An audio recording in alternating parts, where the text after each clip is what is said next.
Hey, this is Chris at Red Rocket Web Specialist, and today's question is, what is a permalink? Remember, you can view these videos in full screen by clicking the button below the video with the 4 arrows in the corners.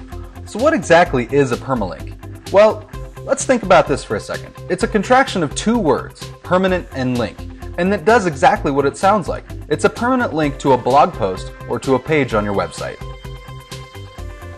Permalinks came about with blog posts and with news sites that are constantly cranking out new content every day. And here's the nice thing about permalinks. Let's take a look at the New York Times website really quick. If you go to the Today's Paper page and click on the first story, this currently lives at newyorktimes.com/2011/03/21. So it's categorized by date, then /world for world news, /Africa for more concentrated location, /21libya.html, ref equals today's paper.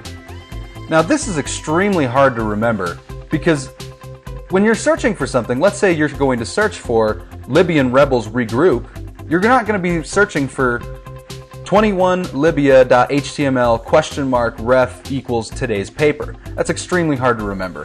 And so it's good to use permalinks that look more like this. If you look at Red Rocket's Test Lab Help Videos blog post, this post lives at redrocketmg.com/test-lab-videos, and that will always be there. Now the problem with the New York Times post that we're looking at right now is that in a week, it's not necessarily going to be at this page. And so if you're doing a report for a class or something later on down the road and you need to cite this site, you may not even be able to find it because it won't be here. But if, let's say you wanted to cite something about Red Rocket doing Test Lab Help videos, you'll always be able to find this particular post at this address. So it's really important to remember to give your readers something easy to remember, but this is also twofold. This applies to your search engine rankings as well. If you have some sort of address that looks like this, and this is constantly changing, this lends itself to a problem called link rot. And that's basically the collection of broken, dead, dangling links, whatever you want to call those non-working links over time.